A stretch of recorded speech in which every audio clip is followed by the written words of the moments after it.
Hello, everybody. Welcome to LUTI tonight. We've got a great match for y'all today. Kicking it off with some Div X action. We've got Pollo versus Facade. I'm Sig Dakari. Joining me here is Half. Half, how are you doing today? I'm good. I'm just finishing my exams for the weekend. Enjoying watching March Madness, so that's always great, March Madness has been pretty crazy. I haven't been able to keep up much today, but I've been scrolling through Twitter and seeing some of the crazy stuff that's happening. Yeah, I'm the brag. I am currently the only perfect bracket left in Falco's bracket, so I think I get some bragging rights there. But Hey, nice work. anyway, Splatoon. We gotta focus on Splatoon. It is True. Div X Group A matchup. Pollo versus Facade. I always butcher that. But this, honestly, I would say this matchup will determine if Pollo makes playoffs or not. This, a lot of people are expecting, like I've seen in the predictions and many Twitch chats, Facade should probably sweep this one. I'm gonna agree. I'm gonna say Facade probably wins 5-2, but in skill wise, Facade probably wins this. But I mean, in a best of 9 series, and in all modes, anything can happen. Yeah, we've seen Facade have some really close games. Like in week 1, I believe they played against Floaters Grab a Life Vest. That's y'all's team, right? That was game 9, if I recall. That was game. And 9, then they had another 8-game series against Black Lotus, who Pollo beat in week 1. So we've seen them definitely have some great games and great plays there, especially, but they haven't been able to quite close out a set yet. The real question is, can they do it against Pollo? Pollo need to bounce back after getting swept by Moonlight in week 1. And like you said, this has huge playoff implications for them. And Facade also really need to stay alive here. We're going to be kicking things off on Splat Zones on Ship Shape here. And what do you think we can expect to see from these teams here, Half? I expect, honestly, Pollo's been running on pretty standard comp throughout the whole tour. We're probably going to see a junior Moon Blaster, or junior Wiper, excuse me, with that 96, and then Facade with that Knot, and also their Bucket Splash. Both these teams really have just a solid, solidified comp. Sometimes they'll switch to a different weapon, like Shot or Splash, or on the side of Pollo, maybe we see a Luna Blaster, but these are probably the most 8 weapons we're going to see, and they're all a lot of unique as the bucket goes down immediately to a bomb, it looks like, as Keltec is going to try and push up onto J-Rod here. J-Rod forced to kind of back up here with the bubble going down zone. It looks like Poe's going to take early control of the smash. Pollo already taking that early control. Keltec trying to push forward, ends up getting picked off. Ori's looking for more, maybe trying to find tacos unawares in the front of the zone. Not quite going to find anything just yet. Jump out coming through from Pollo, and they still have control here, already taking down to 70 points, but these strikes from Ori are going to be big. J-Rod also gets a pick, trying to just neutralize, but Taco is still in the zone along with Keltec. Facade really have not made a move yet, and now with Your Love's Kraken coming through, this might box them out for quite a while. What struggle Facade top throws with is they have a Knot, which not as too really good, but retaking this game kind of hard. It seems to splash down here, and I just bite my words instantly as the not get the splash down pick. But it looks like 96 actually in Facade spawn, stalling for long enough, but Facade does get the cap, does get the Wiper in zone. So looks like they're going to make control. And then I think it's finally going to go down on their base. And looks like we're between a mid-default here, as actually the Chewie goes down to Ori's bomb. And it looks like Facade is going to try and take a crack at the lead here. Yeah, Splat with this Crab Tank is going to put in a lot of work. Already chipping out 2 players, finding the pick onto Your Love as well. That's a lot of your range going with that 96 and the Kraken. Tacos is down to no big bubble. The only special that Pollo really have to take advantage of here is the Hammer, as well as the cooler that they just popped. But they're going to need to find something soon if they want to keep the lead. Facade in great spots. J-Rod really close here. Moving forwards with the splashdown, not going to be able to use it just yet. Ori also on a Shark, maybe able to pick off one member of Pollo, but they're aware to it. Ooh. I was going to say, here comes the splashdown here. I was going to say, that kill on J-Rod was very huge. If J-Rod was able to get out with that splashdown, they would have been able to splash down some from the top, and on Ship Tape, it is very good against, especially against the Bumble. It will just destroy it immediately. We see Splat here, trying to kill this pesky Wiper here as the Hammer's going to go out. It looks like, the Hammer buff actually came to play there. It looks like 2 goes down on the side of Sod with the cooler up, and it's just a Knot in the bucket holding the top tier as they're forced to jump out and retake. That was a really good retake by Pollo there, combining their specials. And the Kraken's actually going for more, trying to find more here, going into their base. Looks like they're trying to find the bucket here, but unfortunately not able to find the bucket. Looks like they're going to die next. Yeah, but that does stall a lot for Pollo already. Like, Pollo's almost chew through their penalty. Again, another member does end up dropping, but Tacos is there in the zone. But J-Rod finds the answer, finds that pick. The zone gets neutralized before Pollo can extend their lead, and Facade flip it. Your Love also goes down in that pit to Happy. And now Facade are in a really solid spot. They have not that many penalty points, only about 30 left, a couple of specials, or at least just the splashdown to work with, and a pick as well in the favor of them just onto that pencil is going to be huge. Now they're really looking for the lead, but they have given Pollo a little bit of space here. One thing I will say is that this bubble is allowed to be put into zone here, trying to neutralize the zone here. Pollo cap again. But the Kraken's able to find the bucket actually. It looks like Jared's going to try and push down, but unfortunately goes down. It looks like Splat's going to try and pop the crab to try and solve the zone here. But going to get absolutely shredded by that Wiper 96 as the 96 comes down with the pick. And it looks like Pollo here is going to try and extend their lead further into with almost 1 minute left in the game. Ooh, but that's not what you want to see if you want to extend that lead. Tacos going down to Happy. The zone gets neutralized already. J-Rod's contesting with Pretty Boy just trying to hold on. Not quite going to be able to, but jumps are being put into that big bubbler. Able to neutralize it yet again. It's just Happy left as well as Ori, but Ori goes down at the cost of the pencil. Tacos is just trying to contest the zone, stay alive for just a little bit longer. This junior, so mobile, able to paint so much, just keep it in control for Pollo. Doing a fantastic job, but J-Rod is behind, finds one pick, looking for that second one onto Your Love, but Your Love is able to pop that Kraken, and Pollo still have a really solid hold here, even though there are quite a few players down. The Hammer looks like it's in their Facade space, actually, as it looks to be 1 for 1 straight, but the Keltec is still behind. Splat doesn't know about it. The Hammer gets the Splat there, and it looks like they're trying to go for more, trying to kill the pen.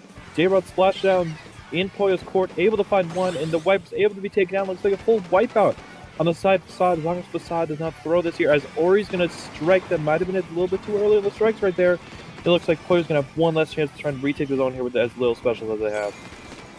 Yeah, they're not really particularly close to anything other than that Kraken either. Gonna get picked off as Keltec. The Kraken's just trying to contest this Crab Tank, but the lead already flips for Facade, and with 10 seconds left, Pollo need to go now. Nothing able to happen for them. 2 players down. This looks like it's all going Facade's way, and as Keltec drops in the dying seconds, Facade clean up game 1. Now, Facade played that really well. I think, as I just saw in first match, there's definitely positive and negatives that Pollo come out of this. Facade, like we saw in week 2, Black Lotus, they could have won that set very easily. But their first 2 games, they had massive, not massive leads, but they have really good leads going to overtime, and they just threw them away basically, just choked them away. And honestly, that set could have gone easily to Facade there.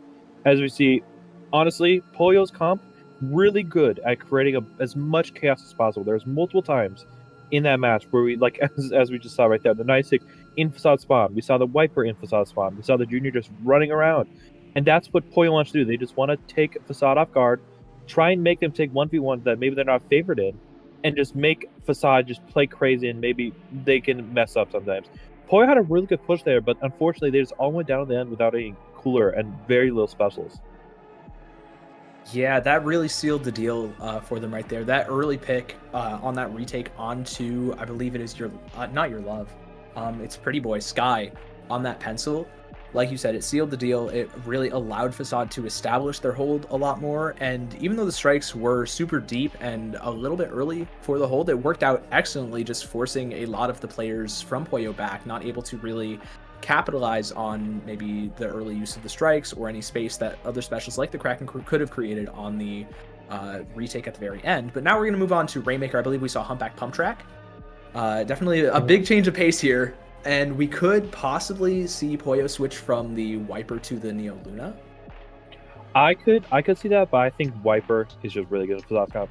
I think a lot of the specials on the side of Pollo are just look at me specials, kind of just stall you for long enough. We saw the Bubble. Bubble's really good at stalling. Especially on Humpback, it can just stall out a choke for really well. Especially if Facade's trying to get a push onto the right side. The Bubble can just stall for really long, especially if Facade don't have anything special to counter. We're probably going to see that nice hit again.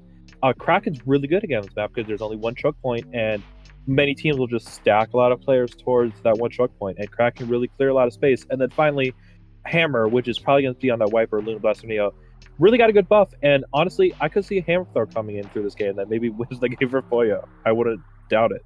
Yeah, with those buffs, Hammer is so good at shutting down the Rainmaker carrier. You basically can't contest it at all. It's like the Trizuka that we have come to know, and love at least a little bit. It can definitely work out. Celtic's going to keep on the hammer. I believe your love has switched now off of that Kraken to a custom blaster for splashdown, and I guess for a little bit more AoE. Now this is something I obviously do not play 96 blaster, whatever, but I know this is a very good blaster slasher map. Luna Blaster, honestly, I can see why they don't want to do it. It's very hard to play into a not bucket splash because again, it's just 3 weapons that will hold back on you. Can't really do anything. Maybe the point sensor also comes into play where they can mark players easier and also play for more aggro plays. As Pollo already has their cooler, it looks like it's going to be a 1-for-1 trade inside the blaster right there. And it looks like Jared's going to try to push up here. The Hammer's going to try and trade out J-Rod. Able to get him, but Splat's able to trade out the Hammer. And it's a bunch of chaos right now. It's Pretty Boy's able to pick up the Rainmaker. Looks like Ori's able to pick up that Blaster. And looks like Pollo's going to be forced here to go to a wipeout, it looks like. And Facade's hopefully going to get that first checkpoint cleared. Yeah, they have a lot of opportunity here. J-Rod already making a good amount of space. The strikes coming through from Ori as well, and Splat moving in front of that Rainmaker is going to let them take the lead. The Crab Tank is already established, but no check break just quite yet. Splat with the Crab Tank is going to force a lot of people back, give Facade a bit of a head start on this pop, but it's not going to matter as they get picked off by a bomb directly on the Rainmaker shield. Celtic goes down to a Splat bomb on the side of Facade now, and J-Rod's just kind of trying to look for something, maybe a splashdown, maybe just some ledge peaks, some damage.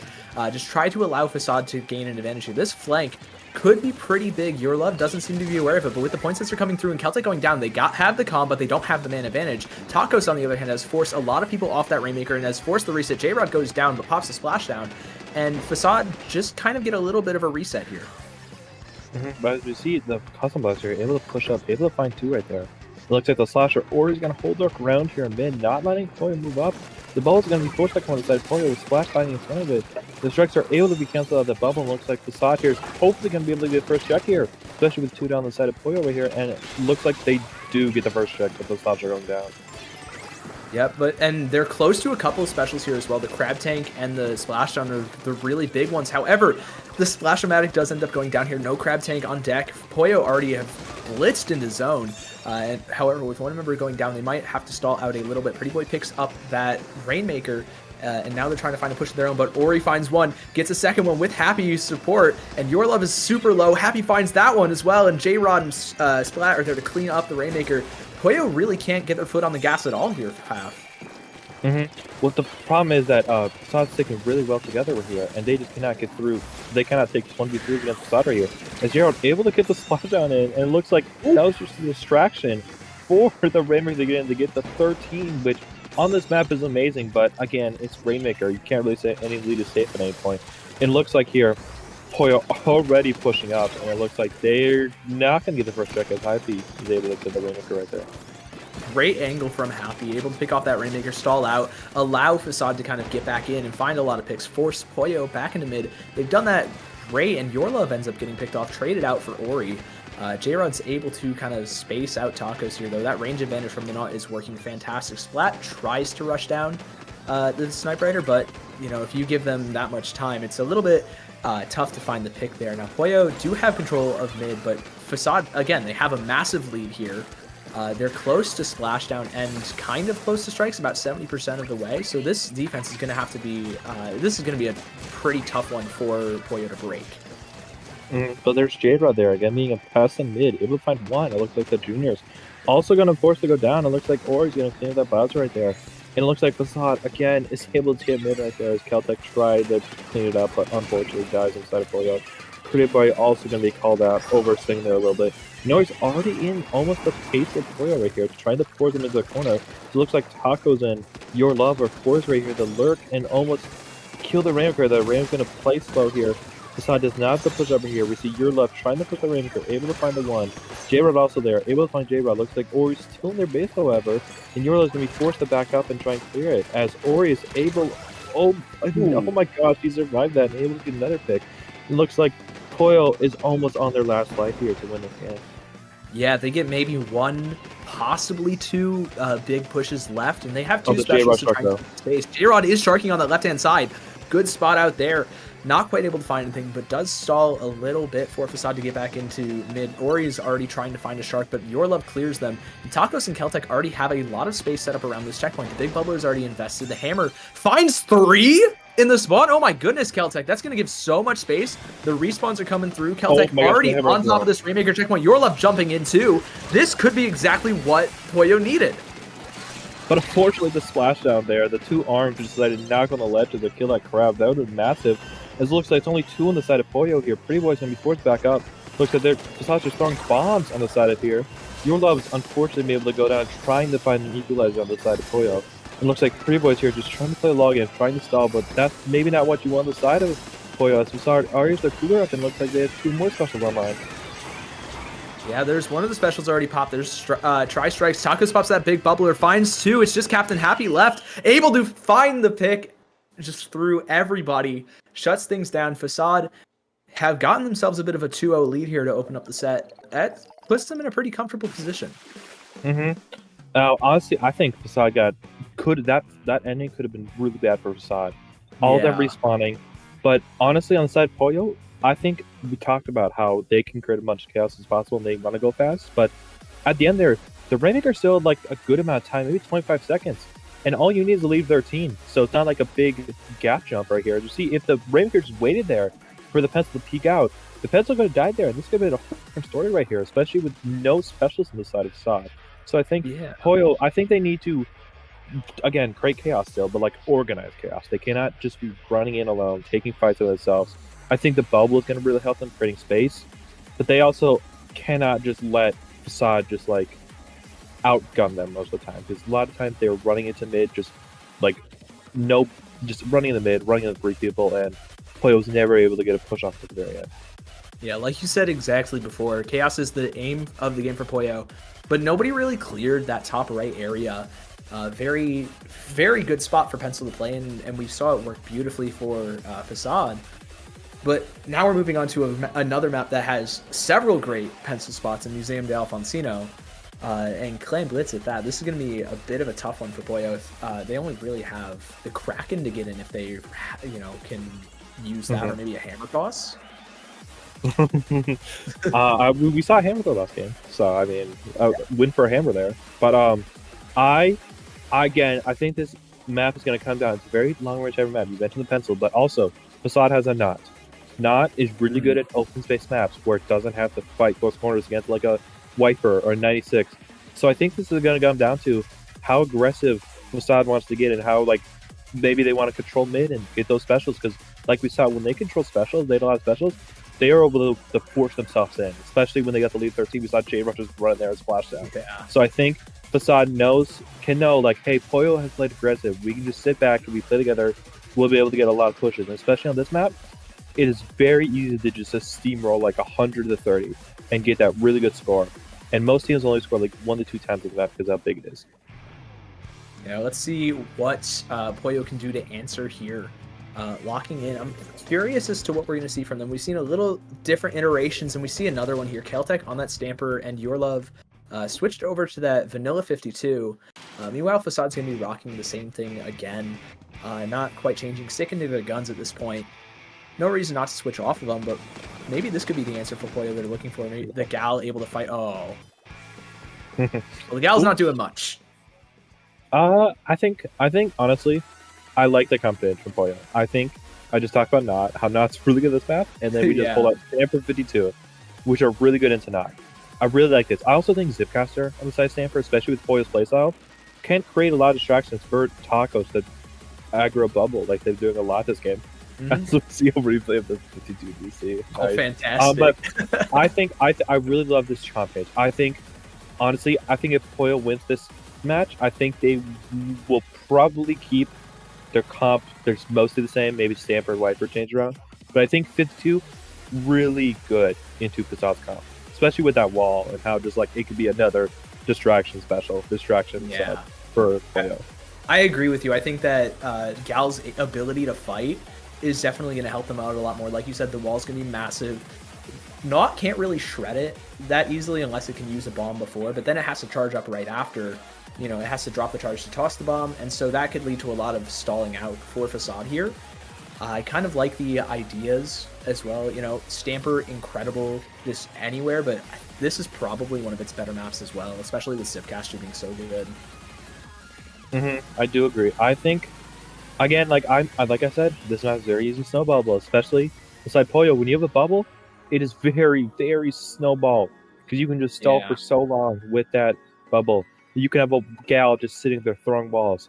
So I think, honestly, I think we talked about the not, but I think it's also going to come down how much the Pens can really hold for their team and stop pushes with long range as well.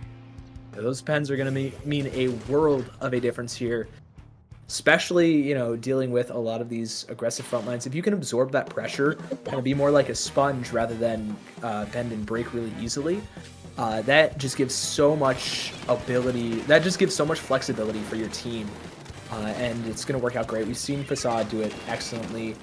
Pollo's struggled a little bit more, and it looks like it's just going to be a little bit even for now. Your Love ending up going down, trying to get aggressive into Splat's Crab Tank there, but the Crab Tank is going to find one, also provide damage for J-Rod to get that second one, and Facade have picked up right where they left off here, already knocking on the plat.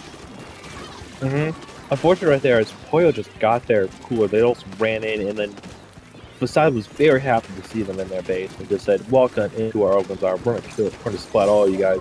And Facade's already on their plat right here, as the gal's gonna go on for a third time this game, not finding any value so far. We see Happy perched up here on mid, seeing where the other pencil is. Taco's gonna have to force the black plat, but 2 goes down on the side. Pollo make that 3. It's only the gal, and that is a wipeout right here. And I could see this very easily maybe being a KO on the side of Facade. Yeah, they just need to get those rotations from the clan pods in. Splat gets a couple extra from that grape, but goes down here. There are a couple clams left, but Ori's going to need to jump out to Happy. It's just Happy left standing in mid, just allowing the rest of the team to get back in. Ori finds a huge pick onto the gal. Wait a minute. J-Rod's also looking for more onto Keltec. Keltec has to jump out here, and Pollo really haven't been able to move forwards almost at all. And with this Crab Tank, it's not going to be looking like good for them anytime soon. Pollo just being called out in a bunch of just when they're very alone. As we saw the junior right there at the very end, getting killed basically by that pen and splash. It looks like it's just gonna be that pen and splash, like I said, alive. But oh my gosh, it looks like the Taco's so close to finding one of them. Actually, Ori jumped in and able to find the pen, so he's gonna stall out Pollo's push for so much longer. It looks like they don't really care. They're gonna, and the cal goes down again. So that's just punishing the aggressive play style out of Pollo. Yeah, Pollo trying to force a little bit too much off of, you know, the man advantage they created off of that space from the big bubbler, getting punished really well by Facade, and now Facade have basically turned that into their own aggression. The only thing they have to deal with is Your Love, who finds 2, looks for that third onto Ori, chases them around the box. That they get that. It's just Captain Happy left, and this is where you have to bend and not break. Your Love is going to slow down, wait for the rest of that team, and with Splat's Crab Tank, well, again, Pollo really can't move. Pollo, again, another being flanked, and that's another wipeout on the side of Facade. Facade are taking fights really well. They're taking them together, forcing Pollo to take 1v2 uncurable fights they do not want. There's going to be 2 pity clams here thrown on the side of Facade. Both of them getting down to the score 35. J-Rod's trying to collect another one with 7 clams. No one knows on the side of Pollo that, there's only 2 alive on the side of Pollo. And J-Rod's able to score 2 there. It's able to get the score down to 26 as the pen goes down again on the side of Pollo. Pollo cannot get their footing at all. No, they're not able to find much of anything. The big bubbler has to be popped on their side of mid as well, and almost gets immediately broken. They do find 3 players. Captain Happy ends up dropping Your Love, getting super aggressive on this bottom left-hand side with the gal. The killer rail gets popped here, and Keltec is now there to support.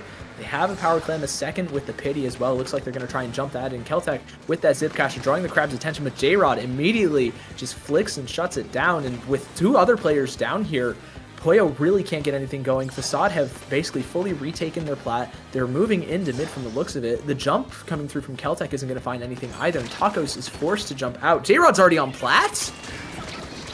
I think he moved aggressive here. And able to find the gal again. This gal is getting bullied on this map.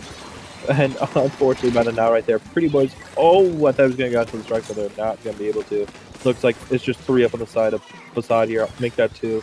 Trying the whole mid. Captain Happy is going to be forced to back up here with the pity in their hands. Looks like Tacos here. We see them with the pity. We see the cooler coming up. The gal again is going to go down the side of Pollo right here. It looks like Tacos trying to build that big bubbler right there, trying to get his push there from team. This could be the last push of the game for Pollo. Happy sitting up here, trying to back them up. Your Love can be able to push out. They have not been able to find anything in any game. Hopefully they'll defend something in this final push for Pollo. Yeah, this is going to have to be the last one. Only 40 seconds left. They have a lot of power cleanse, but they're going to need to get some good respawns here, get those pods back in to close out that lead. They're already down to 71. Little bit of scoring there. Looks like Your Love is trying to find Captain Happy, but Happy's there with the tap shots to immediately shut it down. 3 down. It's just Keltec left, and Keltec has no clams, looking to try and find the fight onto Ori to get something maybe, but Pollo have nothing. They don't have a pity. They don't have any clams. They have the single pod that Tacos just picked up, but with that much chip damage, I'm surprised Tacos is still alive here. Facade have just maintained full control of mid, and it looks like we're not even going to go to overtime because of that. Oh my goodness, and the strikes coming through too. Yeah, Facade, I think that was very comfortable. That might have been the not closest game we've had so far. Facade easily able to take that map. And again, not again, but able to take a 3-0 lead. And if I'm Pollo, I think I'm starting to get worried here. Because I think Pollo is trying to make a lot of hero plays. And Facade's just sticking together. And they're going so much well. I think what was Facade was really good on their defenses, where we would see 2 go down side Facade. Splat had a crab ready and stalled it for even longer, so Pollo was not able to play aggressive at all. Like right here, we saw the Stamper go down, and we saw a crab again splash immediately popping. We saw splash downs, forcing everyone out. Your Love, I don't know how Your Love got in that position, I'm gonna be honest, but they go down, they went down. But I think the crab was very good there, just stalling out the push for as long as possible, and Pollo never really able to find the footing as well. We saw many times where Facade were just happy for Pollo to push into them one by one, and Facade just punished the aggressive play style. I agree wholeheartedly, and I think my favorite part of how Facade have been playing these past couple of games is they're playing like a serious front-to-back comp. You have J-Rod and Ori kind of as that front line, able to fight basically everything. Splat is there just farming the crab tank, also providing some burst bomb support for the team, and then Captain Happy is there just to provide the jumps, get some extra paint, toss those coolers forward for the rest of the team. They've been playing that to a T, and I'm really expecting them to play it just as well on a map that really leans into the front-to-back style comps of TC Hagglefish. I think this map, I think we might see a Blaster here. I did like the Blaster pick on the side of Pollo. I think Blaster, 96, again, good weapon, but I think Blaster, Hagglefish, especially on tower, there's a lot of ledges that are really good for Blaster. There might be maybe a double bubble situation also, because I think tower is a really good mode bubbler. You can cycle those bubbles, especially with how aggressive Pollo's playing. Double bubble could also be really good. It could be like a establishment tool almost, where it's like put a bubbler down and maybe they die, but also the defense has to clear the bubble. That's allowed for jump into the back to the pencil. So I think this map again can be snowballing. So it's gonna see, maybe we'll see a double bubble here on the side of Pollo. I really like the idea of double bubble. It gives them so much space that they can work with and fight around, especially if they go V-Blast. But we're going to see the Vanilla Luna Blaster make an appearance, and we're going back to that 96 Gal Deco. Is that a silver knot that I'm seeing? I haven't seen that in a minute. I don't think this is a very rare weapon in comp at S2 and S3. S2 was obviously Gen knot. And I think Rain, I do like the Rain pick here. It is the tower on Anglefish moves in a very straight path, where if you throw the Rain in one part, it'll kind of basically clear out one part for you. And if you see already the Junior Rod down, the Luna is able to find that J-Rod trying to push up so far. And the Nice is able to find the Facade also pushing so far. But again, we have this crab inside his Splat here. Splat's going to use this crab stall even longer. The Crack is able to force this crab out. Ooh, thought of language there. And the Luna is able to find another one. Looks like Pollo's going to try and get their foot on the gas. Yeah, and with the Zipcaster and Big Bubbler, they're going to be able to do just that. Captain Happy kind of caught on this back line, not really able to do that much as a pencil. Have to jump out here. The strikes are coming through, finding the pick onto Your Love, but not much more after that. Sky is able to ride this tower for at least a little bit longer. Ori's trying to contest and gets on just before the checkpoint is broken. That's going to be a big stop there for Facade. And now Ori's just looking to pressure with the rest of the team. Splat also forcing out the jump from the Sniper Rider. Pollo, they have an early lead, but J-Rod's already moving up forwards, has the Rain at the ready too for a possible lot of chip damage. Now, I will say one thing about Pollo's combos. Their defense, I don't know how good it is. So you have a Luna Blast and Nices. Those are not the best defensive weapons, as the Junior immediately just gets shredded there and the bubble is going down. Facade able to come that first check. JO's unfortunately going to go down. There's another cooler actually on the side of Facade, so they're going to try and continue to push. The Kraken's going to come out, try and stall for even longer on the side of Pollo. The Ors unfortunately called out right here. It looks like Pollo they had a successful defense there. Unfortunately, getting the first check, but with the cooler coming out, Pollo can start building another pressure. They have a special to work with. They're close to another Zipcaster as well. There's 2 on deck. I think they're just waiting for that Kraken to be ready. That's their really big way to get in, find a lot of picks with a special pretty easily. But Splat ends up picking off the Junior. The Luna goes down too. And even though Happy's in the respawn area, just not able to force anything off of it or Pollo. Cooler gets popped. I think. But Pollo finally get a push going. They have the big bubbler now. Zipcaster is almost on deck again. And they're looking to break this first checkpoint. Just trying to play close around it in case Ori maybe goes for a dive here. And now Tacos is going to try and move up. Probably go for that top right as well with some bombs and some extra chip. Maybe get aggressive for the rest of the team. Your love with that Kraken's actually going to go through. Splat's down. This is the full lead swap. They're looking for that second check with that Kraken as well. This is looking fantastic. A completely different Pollo from what we've been seeing. As you said, the Luna Blaster here actually zip-casting, forcing Facade to back up here as the Penitent will find one. Splat's again getting a train trap at a Luna landing, and we see a bubble on tower here solid for long enough. That third check was going to be cleared. If Pollo, the tower... Oh! Huh? Oh. Okay, well, I think Pollo was going to win that game anyway. I think the tower just... that was really weird, but Pollo there, I think, they did a really good job of pushing everything. They used their specials all at the same time. Like, we saw the Luna Blaster go into that ledge on the bottom right there and use the zip cast to basically drag Facade away into the tower. And that's the sinking emotes, by the way. And a fist bump between that and Junior. But also at the very end, we saw that the Junior bubble is really good at stalling. And we saw at the very end that they could not shred through the bubble at all here. As, again, I think Luna, especially on this map, is Blaster, like I said, very good at clearing ledges here. And especially on a push, Pollo have a lot of good pushing tools. We saw the Kraken kind of clear up front first, and then we saw everyone just basically funneling. We saw a Zipcast go away. We saw a bubble being popped. We saw bombs being thrown out. And as soon as Pollo got top right control, it's basically kind of game over Facade, because a Luna could just sit there, and you can't really clear out a Luna without jumping back to your base and clearing it. Yeah, excellent work. The Luna really making a massive difference here, as well as Your Love's Kraken. Really allowed them to get that second checkpoint almost on its own, just providing so much cover. Pollo really needed that first map, and we're going to be going over to zones on Robo Ramen here. I don't know how 96 fares on this map. I can't imagine it fares incredibly well outside of those initial choke points right outside of the zone. But you know, once you kind of get set up, it seems pretty strong here. I will say, I don't know if we should be questioning 96. I think we should be questioning the Luna. Oh, that's true. I don't know how good Luna is in this map, especially again in those choke points. Like, I don't know, you're supposed to retake again, especially against the crab, a strike, and probably going back to that splashdown. I don't think we're going to rain on this map. Yeah. I will say the only thing, the Pollo has to win this game by being aggressive. They cannot let Facade basically take back their base and just use all their special on zone. They have to force Facade to maybe use the crab back in spawn. Use maybe splashdown there at the spawn. They cannot have just every special being thrown on zone, otherwise they're not going to be able to hold it with their 96. And I'm going to guess Luna Blaster Neo because they just won't Luna, so why not just stick with it? Yeah, I could really see either Luna kit. The Zipcaster really able to kind of get underneath. But Keltec switches to a Decapitator. I think that's double bubble from Pollo. No, Taco switched to the Neo Splash for strikes. Really solid pain output, probably the best in the game, but we're just ending the game early. Okay. And that's Pollo's win there. It's gonna be 2-3-4. I'm joking now. Caltech has like switches weapon, I feel like, every game. So we had the Wiper. Wiper first 2 games. Yep. We had game 3 was I don't even remember what they ran game 3.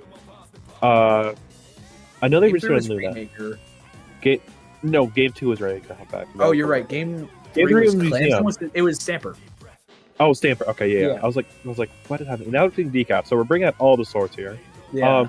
I think Decaf is good on this map, and Neo Splash again. Strikes here are just so good on this map. Let's be real here.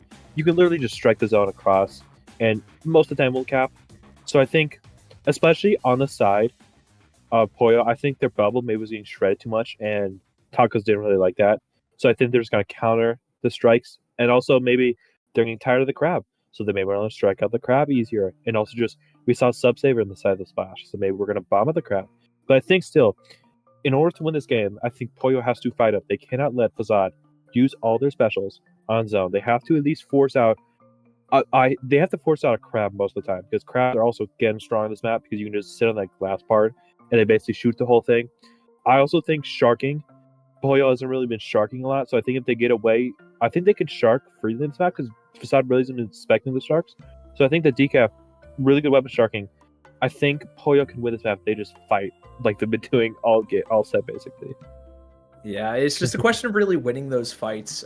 They haven't had the greatest of luck outside of that last map, able to kind of get the ball rolling for them excellently, especially with the big bubbler. They have a bit of a win more comp. If you get what I'm saying, like they just need to win one fight and then they can get a really, really big push off of it. We saw it a little bit in game 1 as well. They got down pretty solidly on the first couple of pushes. It's, again, like you said, it's just a question of can they win the fights? Can they get that first one especially? And I think the Neo Splash is there to help a little bit more with the stability as well. Just allows them to kind of play a little slower. They have a more consistent way to get in now. It's not just the Kraken and the Zipcaster. So I'm liking what we're seeing here, like in terms of changes from Pollo. On the side of Facade now, I think what they've done really good all game is just countering Pollo's aggressiveness. They're staying together. And especially on Ramen, this is a map where you are forced to stay together, kind of. There's only really one choke you come out of. If people drop to the bottom left, like, I don't know, it's not really good because you get really paint zone. So I think Pollo, again, have to exploit Facade's weaknesses in that, like, maybe sharking also, like I said. Sharking, they really have no point sensors. They don't really want to clear anything, especially Pollo's maybe distracting. The decaf can't get away with a shark here. And I also think as long as Pollo stall long enough for maybe a cycle of strikes, able to cancel a crowd with strikes, able to paint zone, I think Pollo can win this game. The weird thing is Pollo's retakes are going to be weird, because I think they're going to have to strike zone, obviously, but also then they have a bubble, which the decaf has to get in, and then I think it was 96. Yep. I think 96. 96. Yeah, 96 retaking, but on this map where people could just ignore the crack and just paint zone, that would be really, really weird. And also Facade could shark the splash, could shark or we've seen it a lot, sharking Kinnet Pen. So I think it's going to come down to whose team can basically stall left for the longest, so no specials get used on zone effectively. Yeah, I really like Facade's comp in terms of being able to stall. Not only do they have the crab tank, but also, I really like Nautilus's ability to kind of box out a lot of the shorter range weapons.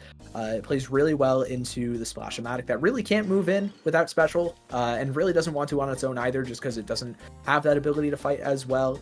It struggles a little bit into the 96, but is fantastic in my eyes against the Decapitator. You're basically playing a hit scan weapon on Nautilus, so you're really able to keep up with the dashes, keep up with Decap's extra mobility, and just being able to also get a trade if people rush you down too quickly with Splashdown is so strong, I feel, especially since they changed it from 2 to 3 with those fists. Wait, wasn't it always 2? Oh no, wait. It was 3 fists, but one it was 2 fists, but in Splatoon 2 it was no fists. So yeah, no fists. No fisting. Yeah. No fisting. Okay. And so obviously same comps here. I think it's gonna come down to who can get the first push here. We saw Pollo on Strip Shape get the first push, and they unfortunately lost that game. But immediately Tacos is going down to a bomb. I'm gonna assume Mori and Facade already pushing up. J-Rod getting called out by the pen. 3v3 trade right here. As the Splash Crab is able to come out, it looks like they're force Pollo back, and it looks like Facade's going to take the first lead of the game.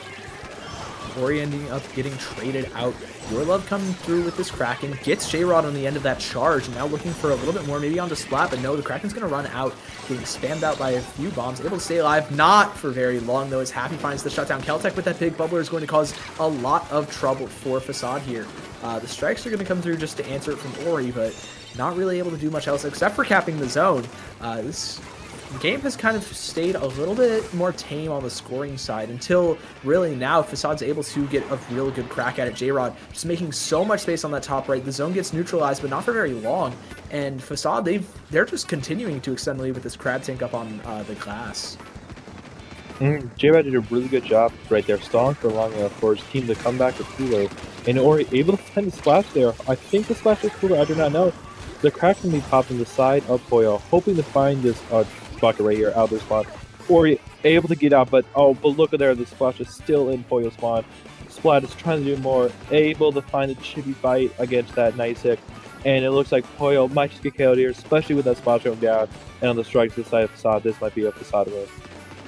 Yep, Facade are just holding strong here. Nobody can really get in from the side of Pollo, but now they do. Second wind almost at the very end, but the strikes are there to close it out. And Facade, they've put themselves on match point pretty comfortably. They're up 4-1 now, and now my number one question is, you know, not an if, but a when. When will Facade be able to find a closeout map here? I think we're going to be going over to Rainmaker next.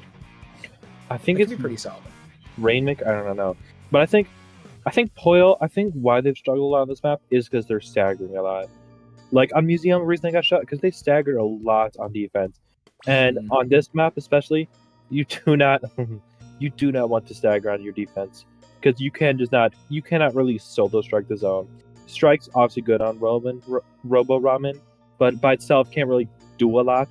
So if it was comboed with a bubble maybe from that decap we saw at the very end, it could have got the zone, but unfortunately just like Facade too much pain at the end. I think Pollo again, I think they cannot stagger a lot, but I do like the pace change from Facade. They force them into Pollo, wanting to fight them, able to find trades, which is what you want on the side of Facade, because Pollo has not really been proven to win those 1v1 or maybe 1v2 fights a lot. And I think unfortunately also Facade, not I guess unfortunately, but also again the crowd here just stalled really for long. And we're gonna go into match point for Facade, and this could be Pollo's last chance of maybe making playoffs for Division X. Yeah, we're going right into it. We're seeing another switch up from Keltec, going back to that vanilla wiper, and we're running back the same thing for Facade here. So let's see, is it going to work out for them again? I think a lot of people are leaning towards yes nowadays, but Pollo definitely have a lot of tricks up their sleeve. Like you said earlier, the Kraken is fantastic for Rainmaker just generally. Tacos can make a lot of space along with Keltec. So, you know, really, this is really split 50-50, I feel. I will say the Wiper was probably thick because it's Rainmaker. Wiper, he's really good on Rainmaker. It's probably his strongest mode. Tacos, unfortunately, called by the crap here. Keltec is sharking, but J-Rod did not like that shark at all. Able to take it down. Looks like Ori's going to jump up from the Kraken again, dude. Ori does not like the Kraken here, and it looks like the Rainmaker is going to go down with the J-Rod somehow getting across Grape there and finding the pencil. It looks like Your Love able to find the pen. The splash is going to die. Just that bucket in the bottom left there before it to jump out. And this might be a first check on the side of Pollo, but I think Ori Shark's going to say something about that. Maybe. Popping some specials on that checkpoint, looking to pick it up. Just a little bit, play it a little bit slowly, but the strikes come through, just stall out. The bubble's already gone, but the Kraken from Your Love comes through. J-Rod has a little bit of a shark in front of that checkpoint, but goes down to Your Love, I believe. And now Happy's all turned around, so this checkpoint's going to go down for Pollo pretty early as well, not barely a minute. But Ori's on this flank. Maybe you can find something here on this flank, but no. Already getting fought by two members, shut down both, and finds that jump so close. Tacos is very, very low here. Ori's just looking to fight for even longer. Facade pick up the Rainmaker in the meantime, and now, thanks to Ori's heroics in that flank, they have a really solid shot here if they find Keltec. Keltec had that hammer in the fight at Ori, but decided not to pop it, and that hammer might have been the playing factor here. As Facade able to get that checked with a splashdown, we saw the crap there. It looks like they're just forcing their way in. Tacos unfortunately called out. The Kraken's able to find the splash on the side of Pollo. This might stall on the side of Facade, sorry. Looks like they'll stall. Oh, we just saw Happy tap the Kraken there. It looks like Facade's going to continue this push right here with Pretty Boy needing help. And it looks like Facade's going to get the check here. And oh my god, oh wow. I just saw that, like, that was slow motion, I feel like, in that hammer throw. Oh, for sure. That hammer really clutching up. Facade could have grabbed the lead immediately right there, but now they're going to need to fight even more. The big bubbler comes up. They grab the lead eventually thanks to that splashdown and Splat picking up with a Rainmaker. Now Happy's just providing some long-range cover fire, and Facade have already pushed that Rainmaker down to 22 points. So really, really solid lead. It's hard to get down past that like 40 score line on this map. So doing it so early is really, really strong for them. Now they just have to play a little bit slower, play more stable, just give space where they need to, and now that they're coolered up, they can kind of make a dash for the Rainmaker, but Your Love with the Kraken is going to shut one down. The big bubbler is popped as well to hold that space a little bit more. Pollo have the Rainmaker, but now they have to fight just to get back into mid here half. Yeah, I think J-Rod here without the splashdown, trying to stop this little longer, but Caltech's able to get that splashdown down, but looks like Ori, again, just being a pest on the side of Facade here. Hammer's getting it traded out by that crab. Looks like Facade just did not give a mid-ground at all, as Pollo tried to go on one by one there, trying to fight it, but Facade just grouped together and Splash almost tied to that Splash wall, which was really funny. But anyways, Facade here continuing to push it with 2 minutes left in the game. Pollo needs to make a play now, or make a play soon. They've already cleared the check, so it's what, yeah. Yeah, a lot of ability on the side of Facade. Really just comfortable as well. All 3 specials getting popped pretty far up. Keltech's the only one left standing for Pollo right now, and they're going to go down. Getting traded out, though, is J-Rod. Happy's already trying to rush that Rainmaker forwards. They're looking for a KO right here, right now, but Tacos is there to shut it down. Splat and J-Rod there to clean up. Ori's just trying to stall for as long as possible for the rest of the team, but ends up going down here. Same thing with J-Rod. Facade are going to need to back out here. They are taking risk. They have a comfortable lead to do so, but at the same time, you can't be too careless about it, or else Pollo might be able to, score a lot in a very short amount of time. And it looks like someone was able to shark. Oh my gosh, I think that was J-Rod who was able to shark there. I'm going to assume who jumped in from Captain Happy. Actually, I don't know who's back there. It looks like it might have been Ori, I think. I'm going to assume. It looks like they did go down, so it was probably Ori sharking back there. And it's going to force Pollo to again back up into their base and regain mid control. And it looks like the crab on the side of Facade is ready. The coolers on the side of Facade is ready.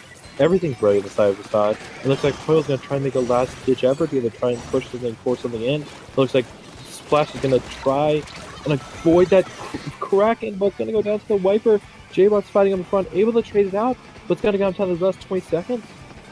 They've got so much space to work with here, but Splat with that crab tank going to be able to shut down Pretty Boy if they can just get the right clicks on it, but not quite going to happen. Ori's on the flank, finds one. Keltech is the last one standing, providing some jumps.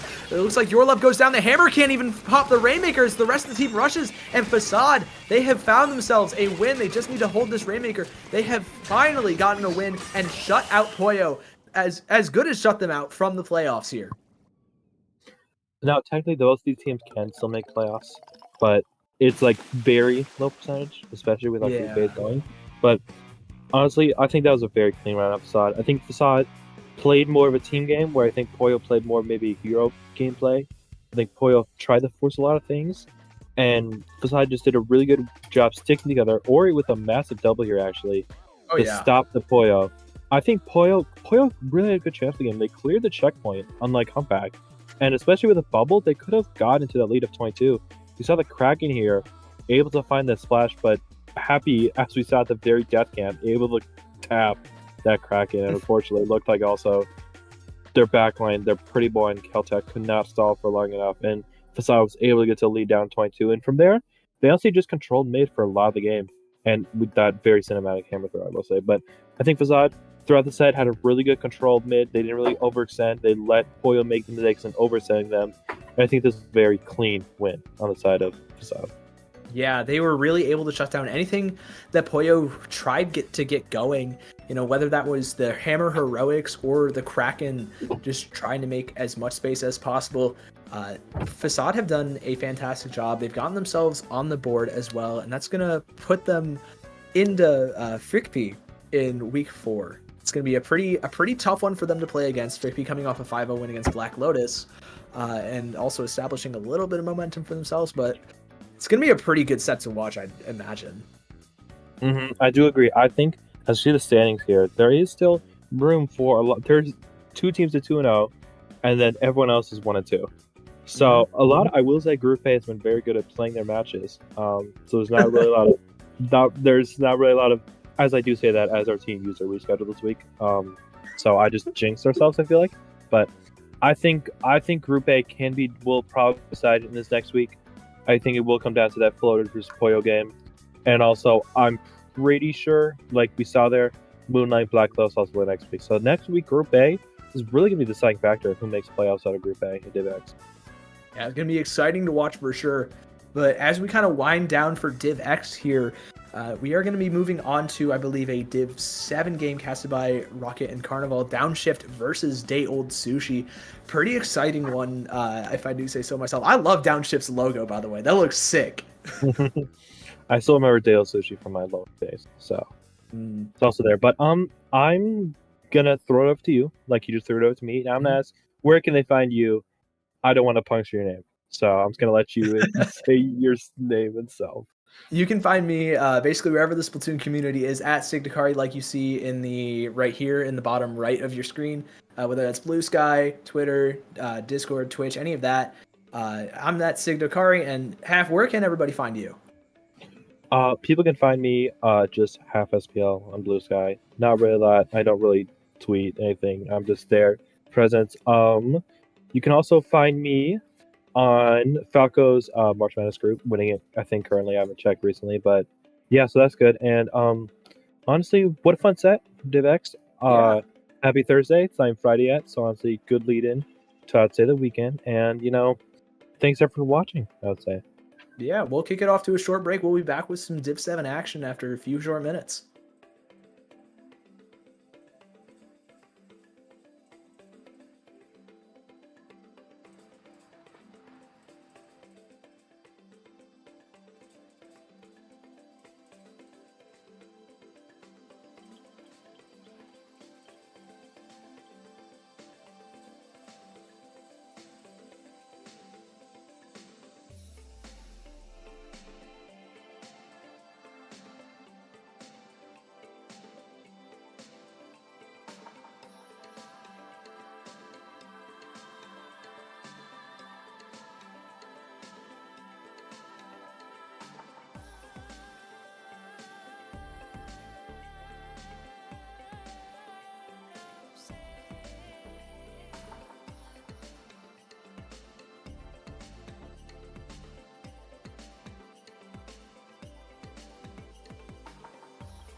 Hello, everybody. Welcome back to LUTI tonight.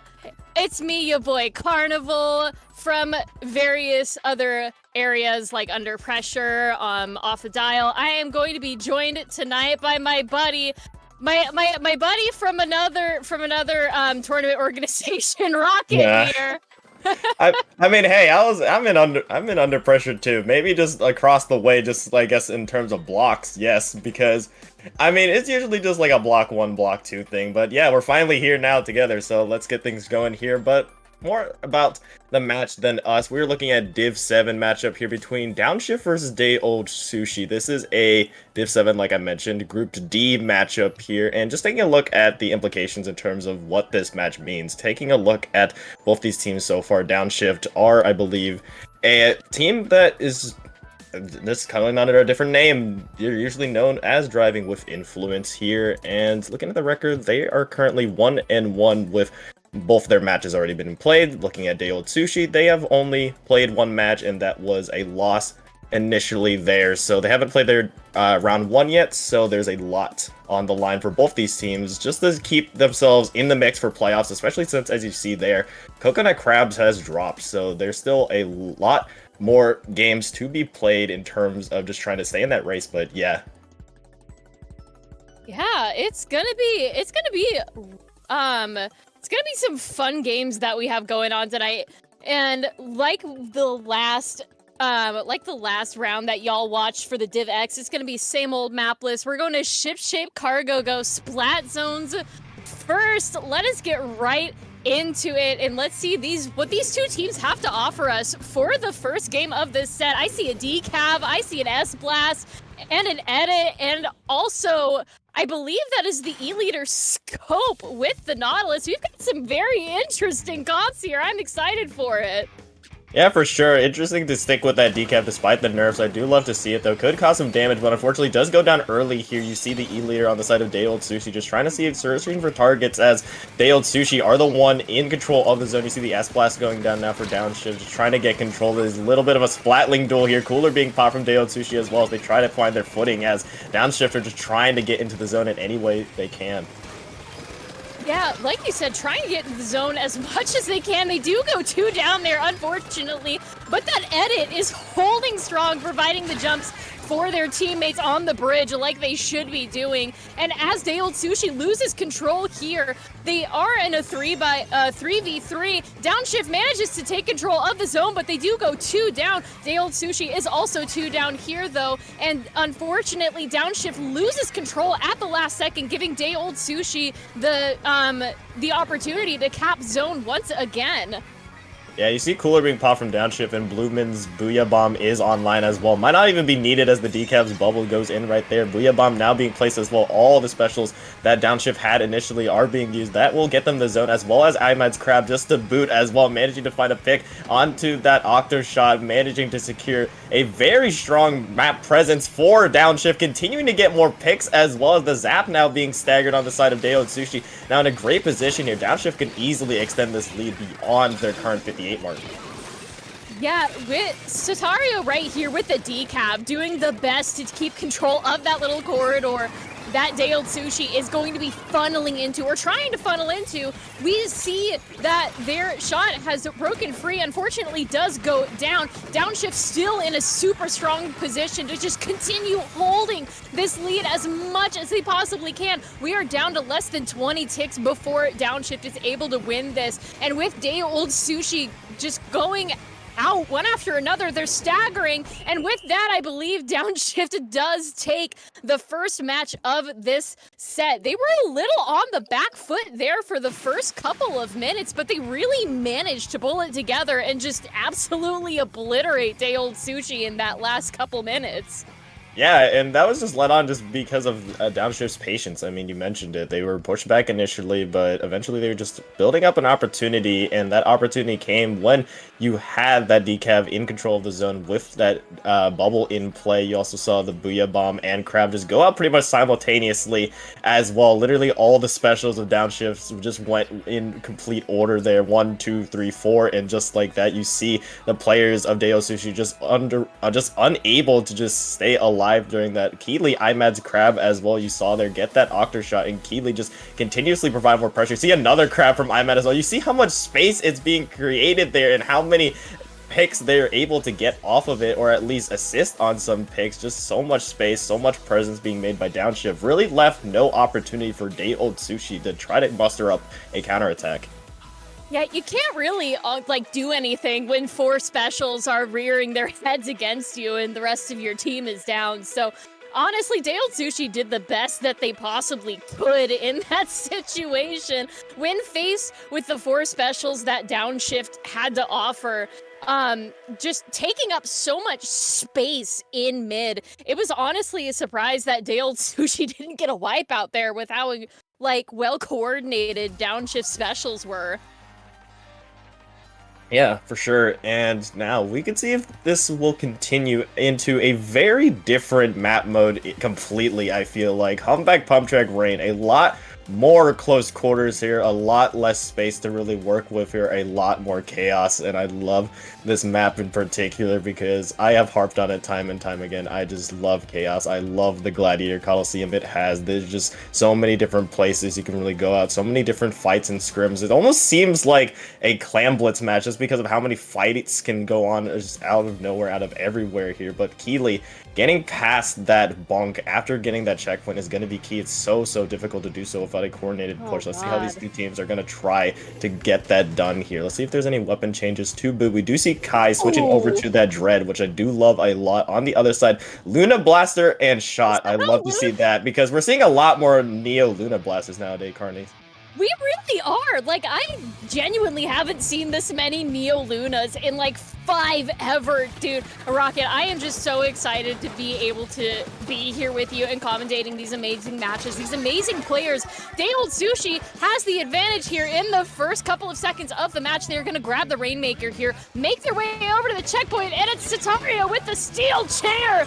Oh my god, absolutely obliterating that Rainmaker. Unfortunately, not before that Rainmaker could get the checkpoint popped. And like you said, it is just a lot of fights in mid. It's a lot of bloodshed, a lot of specials being popped out here as both teams are on a race against time to get to the checkpoint. But Downshift is really unable to get their footing here as Day-old Sushi has a vice grip on mid. Yeah, and something I noticed as well, Imad is actually the one on the S-Blast, no longer on that Splash. I thought that that player stayed the same, but no, showing the versatility there. But now we're seeing that checkpoint being popped is huge for Day-old Sushi. A counterattack is coming, though. You can see it right there. The Knot trying to see if they can find some kind of footing, just trying to stay alive for Day-old Sushi as they are the last player standing, but just the overwinding just strength of Downshift so far being able to go in. You saw that Reef just trying to create some space here, but now it is going to be a 3v2 already here just early, just trying to get this checkpoint. You see the Luna Blaster desperately swan diving, trying to see if they can take out Shaded before they can get the checkpoint, but no, the checkpoint will be had now. These are the points that will matter most. Let's see if Downshift can make the most of this opportunity. It seems like they do have the opportunity to get it. Ooh. Oh my god, yes. Oh my goodness! Decaf going in, slicing and dicing like a fruit ninja, shuts down that push entirely, Carney. My god, that decap. Tatario on the decap, just doing the absolute, like, brunt of the work in that corridor area. We could see DGG here on the Nautilus trying their best to stay in the little corridors to protect the Rainmaker from literally everything that Downshift has to offer. Unfortunately, they do end up losing the Rainmaker, and Day-old Sushi is starting to stagger a little bit here, as we can see that Downshift has control of mid, and they are keeping Day-old Sushi out of the way of the Rainmaker as much as possible. It is just pick after pick. Shaded with the Rainmaker making a break for it into the corridor, and they are going to be going forward all the way to 36 before the stamp stops them in their tracks. Oh my goodness. What a great stop, though, by Day-old Sushi to at least maintain control. But however, Imad is still here. They're throwing burst bombs everywhere. They're trying to get this Rainmaker. Does go down, yes, but that was a little bit of a scary situation there for Zion, holding that Day-old Sushi Rainmaker push now in the fate of their hands. Just trying to gradually move forward here, trying to see if they can maintain this push, trying to get that lead for sure here. Kai with that Reef Slider might be the one to take him out, does manage to get that pick, might go down here, but still managing to stay alive somehow, and actually now Dale Sushi on the back foot. A great defense from Downshift knocks that push out of the water, now continuing to just try to move forward. Zion yet again here with that Luna Blaster, so dangerous in these close quarter situations, finds 3, and a back and forth continues as Dale Sushi tries to push again. And the Stamp leading the way here is going to be the key for them to take the lead. Downshift is 3 down. It is Dale Sushi's chance, and they dunk the Rainmaker right on the goal. Everything lined up perfectly in their favor with the Trizuka, with the Stamp, with Downshift going 3 down at the very end there. Dale Sushi found the energy, the push, the advantage state to just get that Rainmaker to the goal where it belonged, because if they had lost it there, it would just be like, it would be awful for Downshift to try and like get past that. But Dale Sushi taking this second game with some very incredible plays from, honestly, both teams did very well in that match, and it's it's just showing us as like the commentators and showing you guys as like the audience what is to come in this set, honestly. Yeah, and the main thing I want to highlight during that match was Zion. I mean, obviously, getting that 3K right here. You see 1, 2 going to get that edit as well. Just open things wide open for Dale Sushi, and leading the charge, you were commenting it right there, leading the charge in this push, creating so much space. I believe finding another pick as well as the players of Downshift were just trying to drop down, just not expecting the speed of the Stamp. I mean, this is the power of Neo Luna now with that Stamp buff. I mean, you didn't even see the benefit of just the hammer throw there, but I mean, just being able to have the confidence to pick the weapon now just goes to show that, hey, we might be seeing a little bit more Luna Blaster, and especially more Neo Luna Blaster for sure. But yeah, really nicely done from them. As we move to game 3, though, since we are tied up now, you can basically think of this as a best of 7, your typical best of 7, maybe. But looking at the game 3, it'll be Clam Blitz Museum. Ooh, Clam Blitz on Museum. I am a Museum. I like Museum. I like Clam Blitz on Museum. So I'm very excited to be seeing these two teams on Museum Clam Blitz. But like you were saying, with that Stamp buff, I've like just a bunch of Luna Neo mains have come out of the woodworks and like have absolutely shown what they are made of. And honestly, if I had said that like when Splatoon 3 released, y'all would have thought I was nuts, because do we remember how bad Stamp used to be? Like, I mean, yeah, I mean, maybe the only redeeming factor would be just to use it on a close map like Humpback Pump Track, where it really thrives. So really nicely done, just to kind of emphasize and just put Zion up on a little bit of a pedestal to try to work with that. Now, taking a look at the comps, we're looking at Downshift return back to form here, but on the other side, Zion switching things up yet again. Now going to the Rapid Blaster Pro Deco. The Blapid, if you will. Mm-hmm. As I tend to call it, the Blapid, because it is the blue Rapid Blaster. We see basically the same thing from Downshift. It has been working very well for them so far, and especially having that crab on Museum de Alfonsino. Like I just said, that crab being popped on the spinner is where you want to be. You take so much space right in that little area. Unfortunately, it does not seem to be going to Downshift's advantage, as Bloomin' on the Blaster is by themselves with the rest of their team unfortunately down. Day Old Sushi does not have the clam economy that you would expect, because all of their members just keep going down one after the other. Satario on the decab, just being an absolute beast of a Slayer, getting, I think that was 3 picks all in the span of a short time. And we're seeing here now Dale Sushi trying to just recover here, just trying to stay off of the back foot, as now they're pushing back into mid here. Now an opportunity for them to get in a push of their own. Clam economy slightly in the favor of Downshift here. Bloomin' the majority of the clams in their possession for their team, just trying to see if they could find something on this right side near ramp. You see the jet being popped by Day Old Sushi. Bloomin' will actually manage to take out Zion on that, and with a ball being formed in a great position as well, being very close to that Booyah Bomb. You see the crab also available from IMAD being popped right on key right there. This crab in mid creating so much space, and you see the presence of it now. The Booyah Bomb being popped as well, and that will be the first score right there now, with clams to potentially follow as that bubble is being popped. Yeah, the bubble providing some much needed cover for Downshift as they begin to funnel the clams into that basket. And the clams are still going. Sotario with the, oh my god, the just absolute insane decaf gameplay here tonight is just, I am thriving with commentating this, but it is now time for Downshift's push to be over, getting a whopping, I believe that was 47 points in the matter of like just a couple of seconds that the clam basket was open. Day Old Sushi's turn now to start gathering clams, pushing up into mid, but it is just proving to be very difficult because while Downshift is patient and they might not have the sheer power that Day Old Sushi seems to have, they are just all over mid and they have so much control right now of when and where they will fight Day Old Sushi. They're starting to lose a little bit of that though. The crab is gonna go out, but unfortunately that power clam just sneaks right past.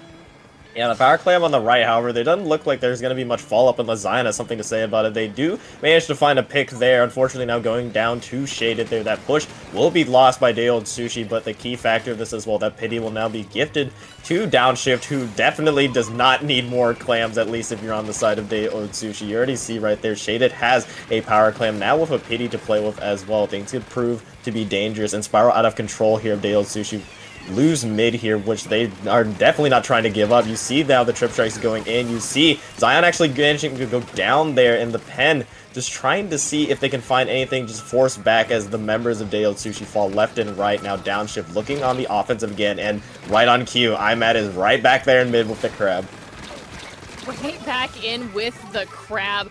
It seems like Day Old Sushi did go 3. Oh my god, everyone's dead. Downshift and Day Old Sushi both go 3 down in that second. Less than 1 minute left on the clock.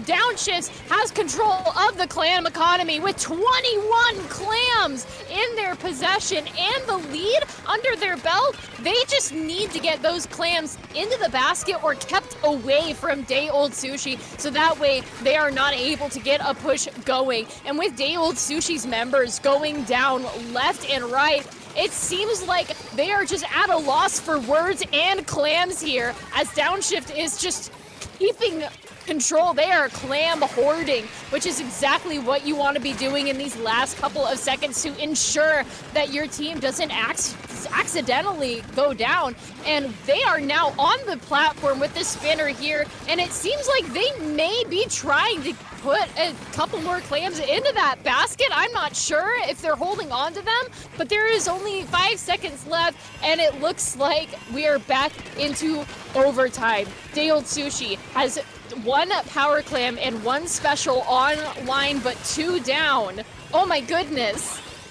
Yeah, now a complete wipeout there. Downshift just ended that entire overtime push here. Might even just try to go for the killing blow. No, just trying to stay in mid, trying to keep Day Old Sushi from preventing themselves to getting that comeback here. Downshift now taking a 2-1 victory, and what a game that was. I mean, that was just really spelt out by special usage and opportunities. I mean, we saw, like clockwork, on the side of Downshift, IMAD positioning themselves really, really effectively with that splash, with that crab on that mid spinner to really open things up. And you saw, yet again, similar to what was played in Game 1 with ship-shaped zones. Remember, I talked about the collective special usage one after the other from Downshift. They did it right there again. You started off with Soterio just moving in with that bubble, as well as Imad's Crab pretty much simultaneously creating so much space, as well as that S-Blast's Booyah Bomb to follow in, just one after another. You see it right here, working like clockwork. You see two specials from the backline, then Soterio moving in with that bubble.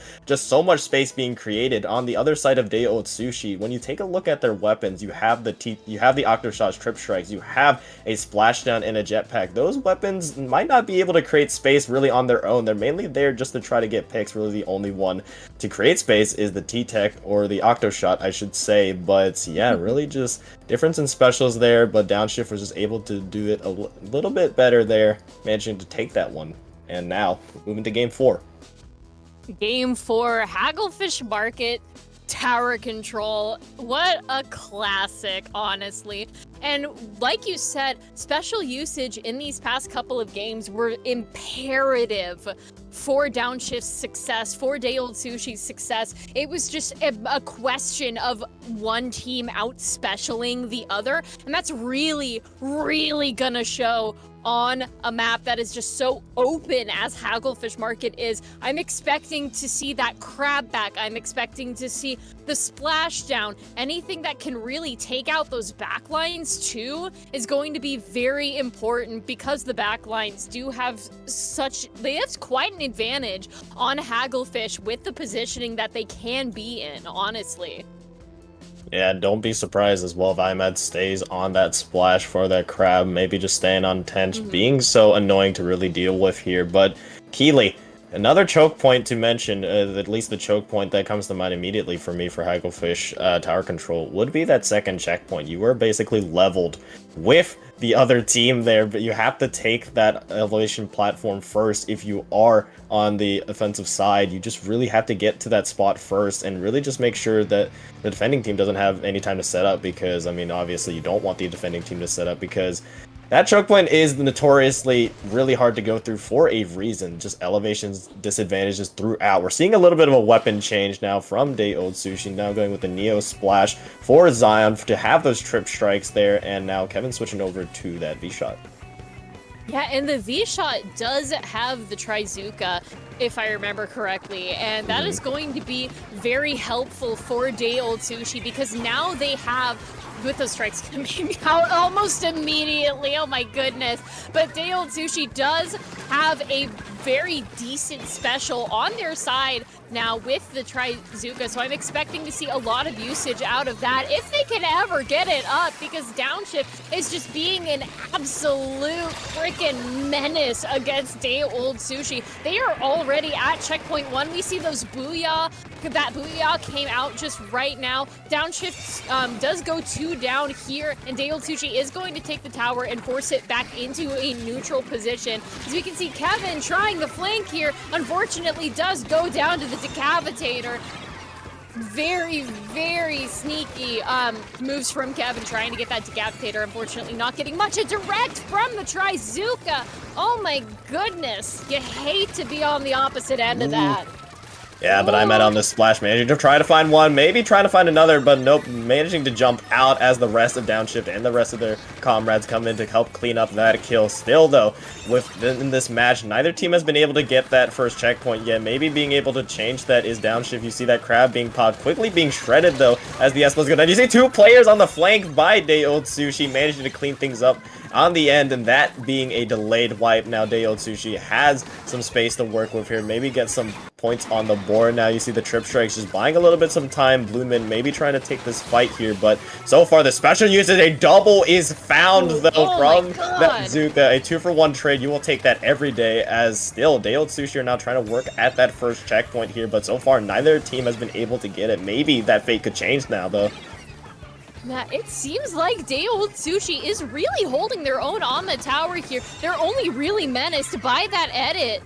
Unfortunately, they're going to be taken down by the pencil, if I saw correctly. Day Old Sushi does go 2 down here, and Downshift is 3 down. My apologies. Downshift is going to be using that advantage to literally everything they have. We have 2 specials up on Downshift's side. The bubble is popped, and that means it is almost time for that Booyah Bomb to come out. Bloomin holding on to it, unfortunately, does go down, and now it is Downshift's turn to try, and they reach past checkpoint 1, and they're going to be going into the, like you said, the infamous checkpoint 2, which is going to be very, very hard to get through. Maybe not. Yeah, I mean, clearly, though, because, like I mentioned, Downshift has been able to take these defensive positions already. You see here that Booyah Bomb coming in really quickly, managing to take out Zion. The bubble is there. Statiria's just been creating so much space on that decaf, slicing and dicing still in the base of Day Old Sushi, and now looking very promising. Back-to-back game wins. Downshift now up 3-1, setting themselves in a great position now as we wait game 5, but like I mentioned, you're right. I was talking about how difficult that second checkpoint is to really push through, but you saw Bloomin on that right side already taking the initiative, being able to just position themselves there uncontested because of the earlier picks onto Day Old Sushi, and with that Booyah Bomb and bubble, just so difficult to really push through. I believe as well Stateria was just chilling there for what felt like a minute, like a full minute there. Might as well set up a tent in Day Old Sushi's base while you're at it, because they were just not able to deal with Stateria. No, Satario purchased real estate in Day Old Sushi's base there, and was in the process of building a house, if you will. But like you said, some very incredible games from Downshift, going back-to-back wins against Day Old Sushi.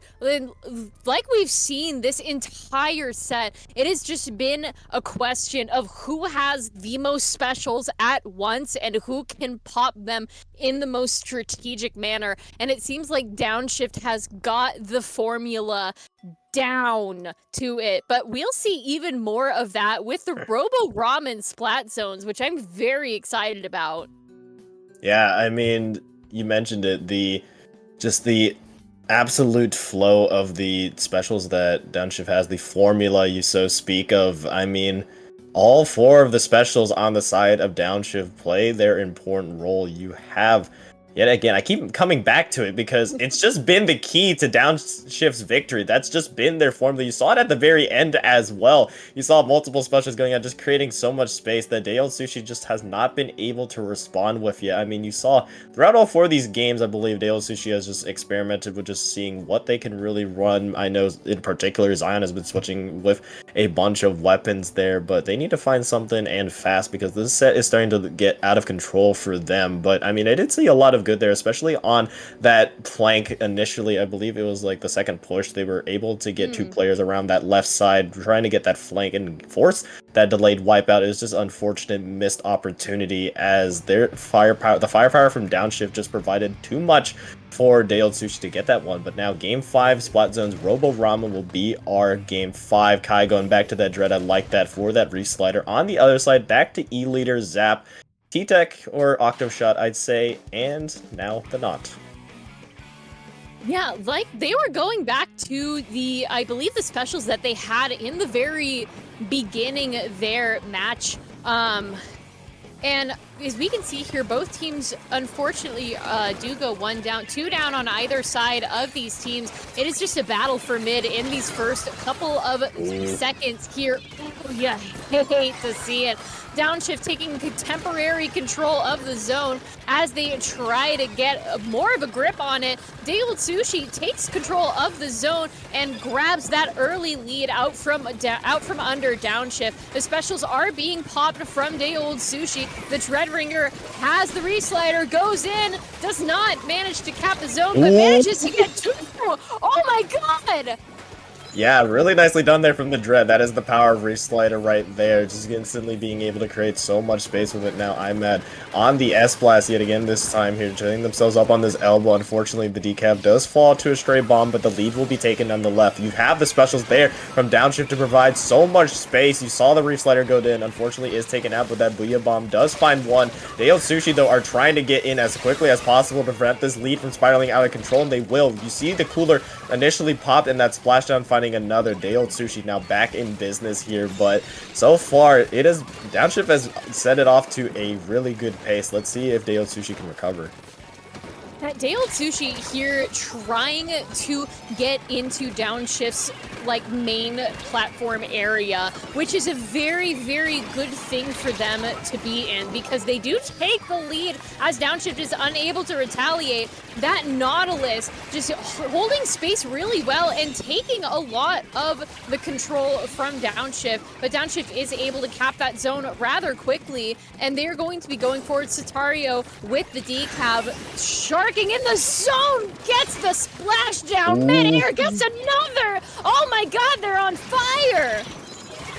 I mean, I'm sure they're saying, what decaf nerf? I didn't hear of any decaf nerf here. Still slicing and dicing, still in business here. Downshift now look to take the lead here, and they will very comfortably do so now. Day Old Sushi are able to recover themselves here now to fight as a team here, but they need to get first this decaf out of position, who does find Zion. Do the trip strikes go out? Yes, but they need to take care of it as they will find another here. 20 ticks left on the zone. Downshift can just sit and wait as Day Old Sushi need to get into the zone. The splashdown is available to try to contest it here. The Knot will find one, but will it be enough paint on the zone? They do go down, and yes, it will be just enough paint here to at least delay the inevitable so far, but Day Old Sushi cannot keep consistently relying on just these one-off moments in getting into the zone. They need to get a stronger hold, but unfortunately Downshift have just been able to get these key picks there in and day out.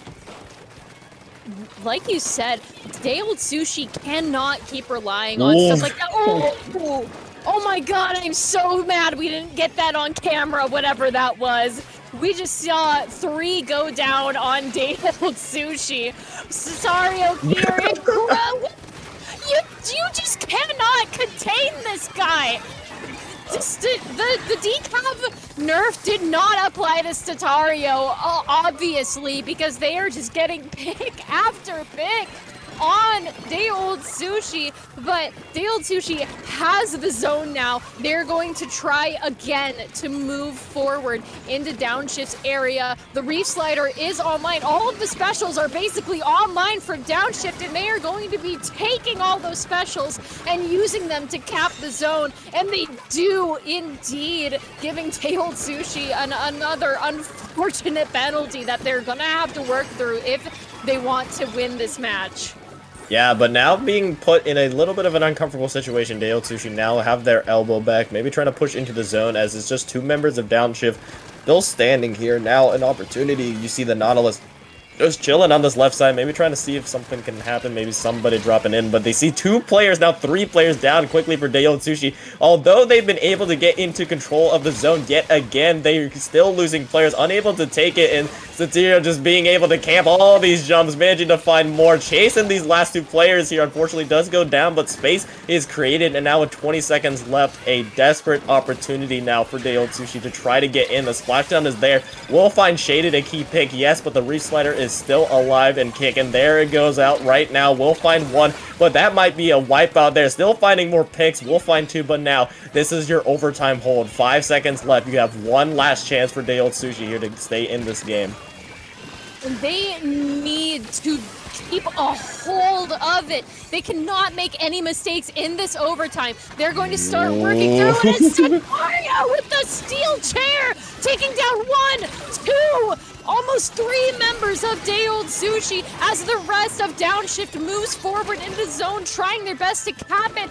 3 down on both sides. Day Old Sushi still has control of the zone, and they are counting it down. And the Booyah Bomb kill! Wait! Day Old Sushi takes the game with an incredible overtime play.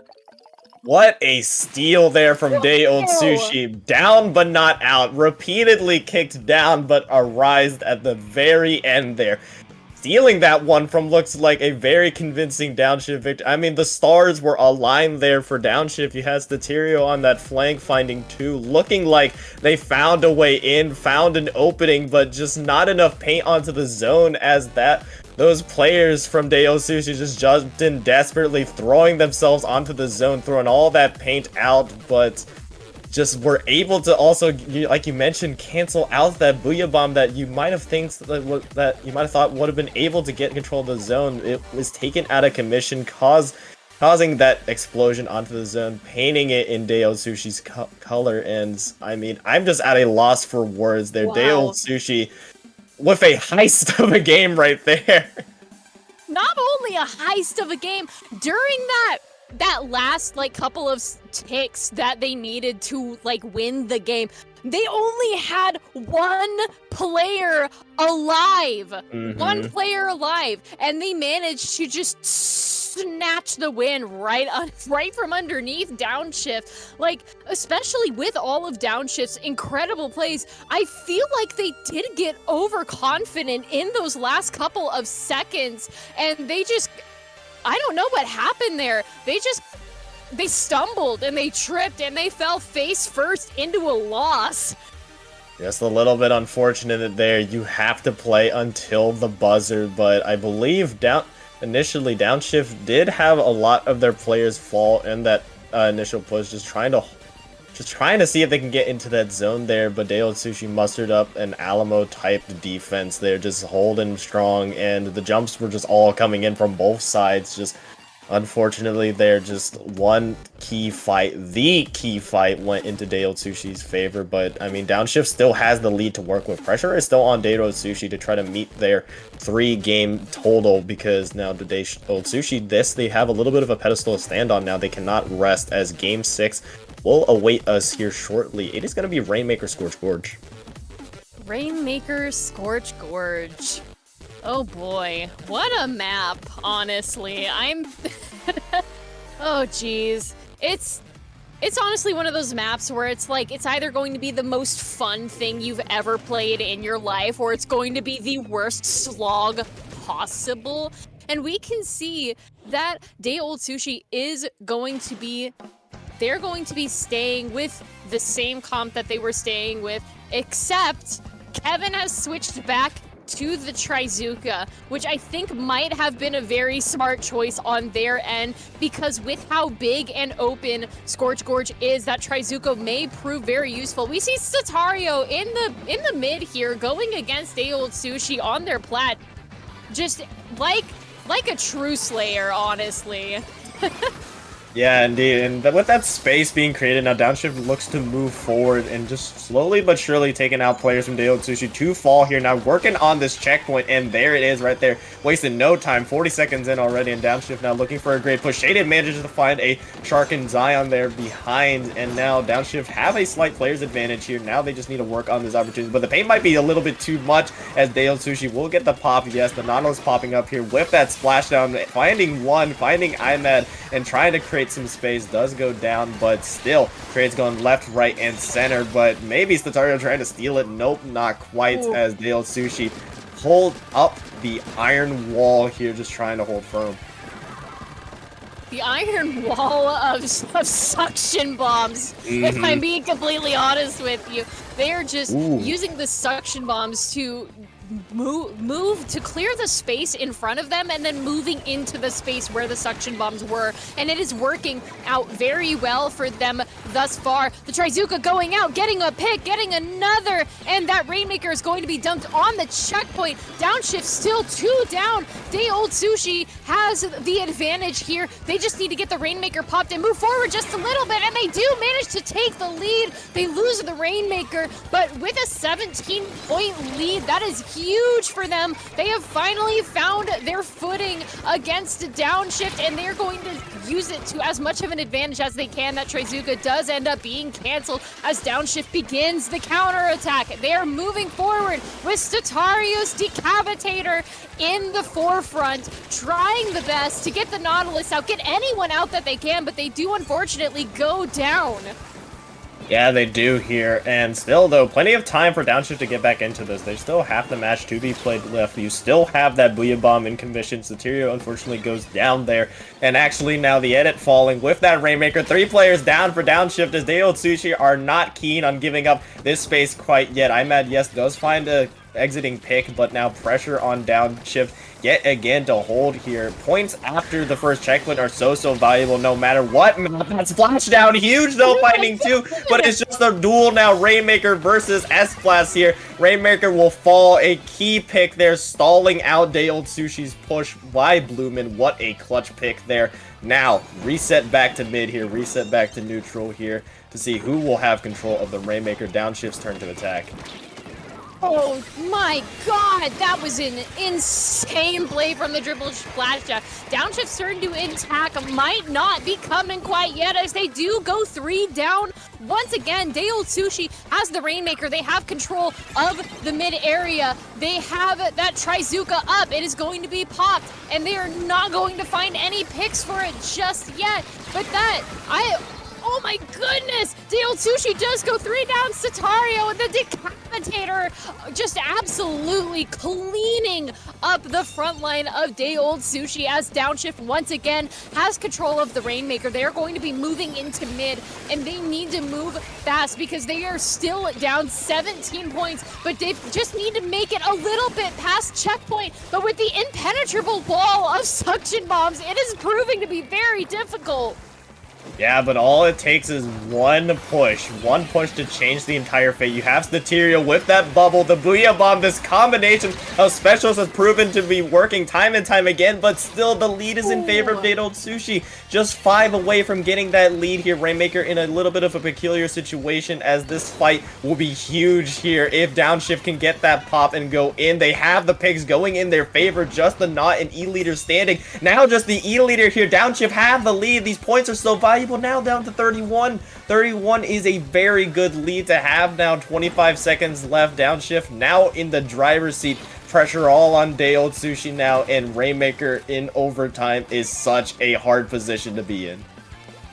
Very, very, very hard position as we are potentially going to be seeing another overtime play here from Day Old Sushi. There's less than 10 seconds left in the regular match. That Trizuka is going to be coming out, really not finding anyone with those picks. The S-Blast on Downshift has their special at the ready. They're just waiting for the opportunity to pop that GG Booyah, and it is now as the Booyah is trying to find that Rainmaker, but misses. And the Rainmaker providing the jumps for Day Old Sushi, just dodging shots left and right as Satario goes in with the Decapitator and gets the Rainmaker right in the back. Right in the back, indeed. They're a great opportunity. They're great defense from Downshift to knock things down right there. Now, up 4-2. Now looking at game point, set point pretty much here.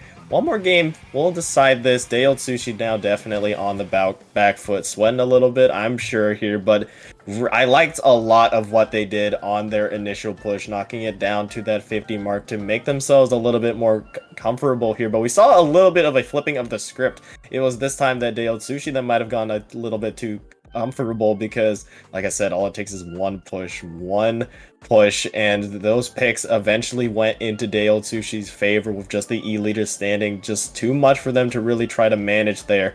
As now, what do you have left in you, Day Old Sushi? You need to pull off 3 straight game wins here to take this one back.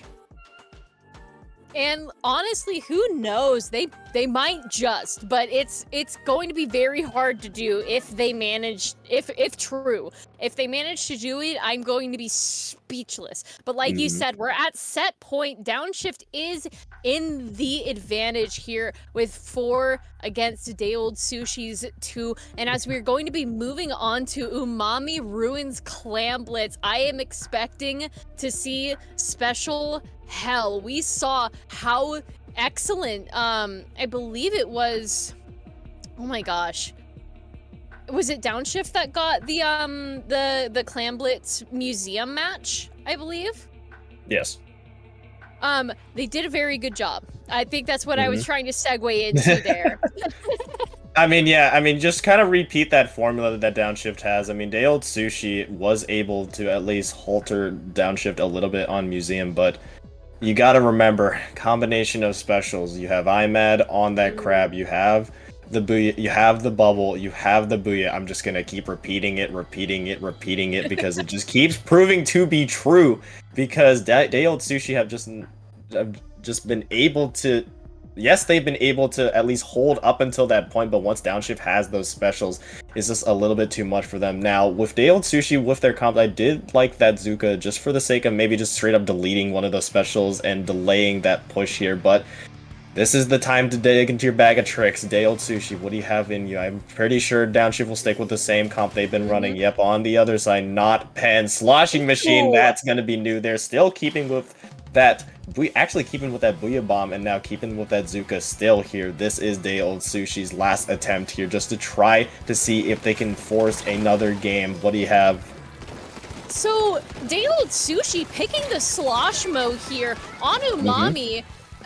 Doing honestly God's work there, because as a slosher on Umami Ruins, you do have a little bit of an advantage, but we saw that Downshift did go 3 down in those first couple of seconds. Day Old Sushi has the clam economy in their favor at the moment, but we see the head-it, Downshift going 3 down once again. The head-it is the last standing.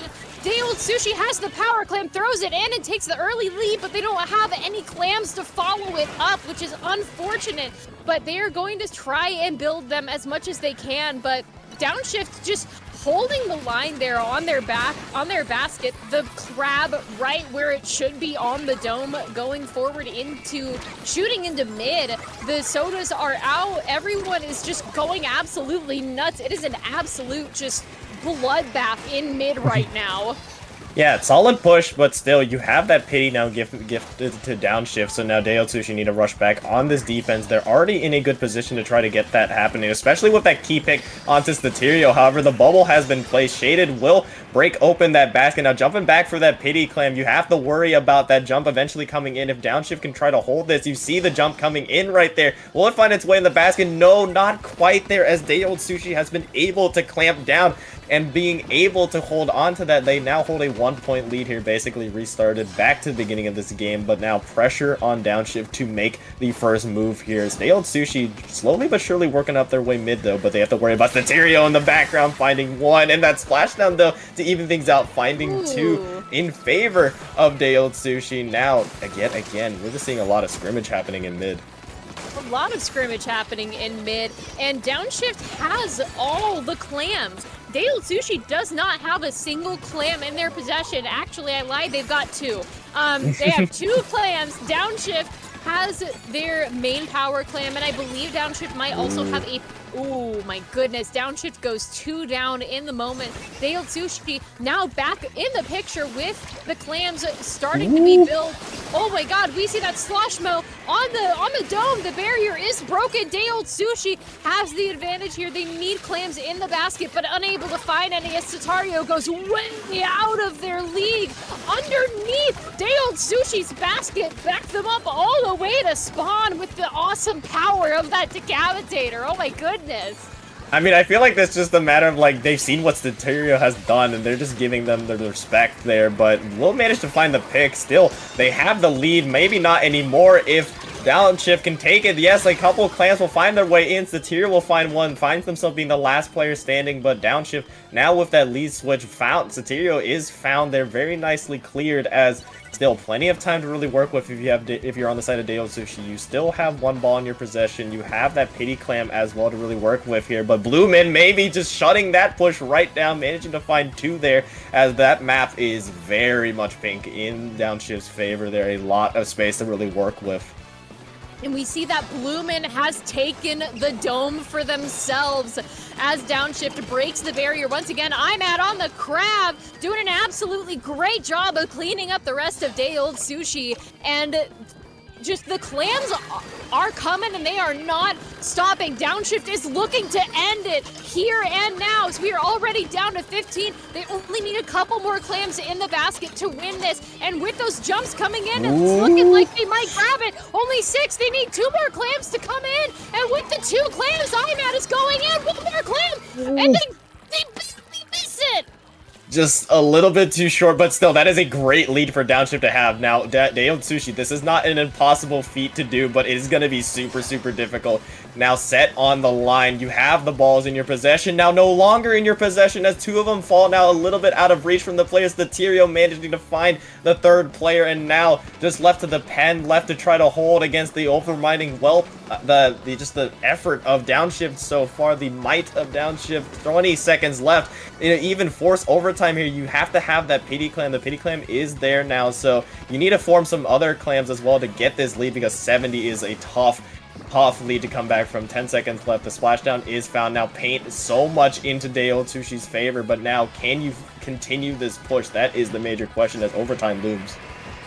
Overtime is imminent. It is happening right now. 2 down on either side. Dayon Sushi has 16 clams. That is 2 power clams worth of clams in their favor. That is not going to be enough to take them from 70 all the way down, but they have the barrier broken right now. Now Dayon Sushi has their chance. They need to start getting the clams in. They need to go. They need to go. They need to go. Oh no, they just barely missed the basket right as it goes up, and with that incredible game, Downshift is going to be taking the set win at 5-2 against Dayon Sushi. Yeah, a little too late there. A little bit of that will bite you sometimes, and it has been both teams. Unfortunately, though, Dayon Sushi, when the time is it's just unfortunate, really. I mean, there's not a lot you can really do there. It's desperate times as the pen just tries to surge forward, but Downshift was probably there to defend it anyways, but I mean, a great effort nonetheless. I mean, you had the balls in the possession of Dayon Sushi. You had those initial 2 good pushes to really set themselves into position to succeed, but at this 2-minute mark, this is where Downshift really started that lead push. They really just started to get the ball rolling, snowballing out of control, and with that, like you mentioned, a 5-2 lead now sets themselves up in a really good position now in Div 7 Group D. Now taking a look at the updated brackets here a little bit, just taking a look at it. I mean, I'm not sure if it's fully updated yet, but it should be. Downshift now up now being 2-1 in terms of their record. Yes, they are, and holding themselves up above Jam. Obviously, Jam has not yet played their week 3, but now in a great position to kind of contend for the playoffs here, as they are now in that second position. But now on the other side of Dayon Sushi, now being down 0-2. A little bit difficult now, a little bit more of a difficult road to playoffs. Theoretically, it is possible. I'm not a statistician, not entirely mathematically eliminated, but you need to win your next 3 to still be in the mix. Yeah, like you were saying, it's not quite over yet for the members of Downshift. They still have, you know, 1 more game, and then it's like playoffs, and then that whole thing is like a whole thing. But they, like you said, they are in a very good position right now in the Div 7 area after this just incredible set. It was honestly such an honor to commentate for such very good games and people that I personally know and love to play with and against. It was honestly just so very great to see the members of Downshift again. Yeah, everyone had their own moment. We saw pop-offs from both sides there, but nonetheless, great games all around. But that will do it for us here at LUTI tonight, at least for tonight. There will be some more games tomorrow, and I'm sure, yep, you see on your screen right there, right on cue, thank you, right there. You can take your pick at who to take a look at here. The matchup, at least for me, that I'm going to be looking at is Bad Guys versus the Whip Rays. Just maybe a little bit of personal bias because I got some friends on the Whip. Yeah, I got some personal friends on the Whip Rays, but yeah, all these sets are going to be really interesting to take a look at. That Div 1 matchup between Symphony and Ink Souls Maria is also going to be a key one as well for those playoffs. But without further more being said, where can the people find you, Carney? My blue sky is going to be Carnivai with the I instead of the L at Blue Sky Social. You can find me at Under Pressure. I do Prison Break and From the Ink Up commentary. Find me also at Off the Dial with It's Dangerous to Go Alone on occasion. And obviously you can find me here commentating my very best for LUTI and all Splatoon tourney related things. I might be heading to New Inkland 4 in April, so keep a lookout for that if you see me Mhm. there. Yes, lands are really, really fun to look at, and I'm sure that's going to be exciting. But a little bit about me. You can find me at Rocket1 on Blue Sky. You can find me just commentating, usually wherever, honestly. I'm just trying to pick and choose wherever. You'll just find, whenever I'm available, you'll find me somewhere. But anyways, without that being said, thank you all for watching. Thank you to our wonderful streamer, Jorian, as always. And thank you all for watching this edition of LUTI Tonight. We will see you here tomorrow.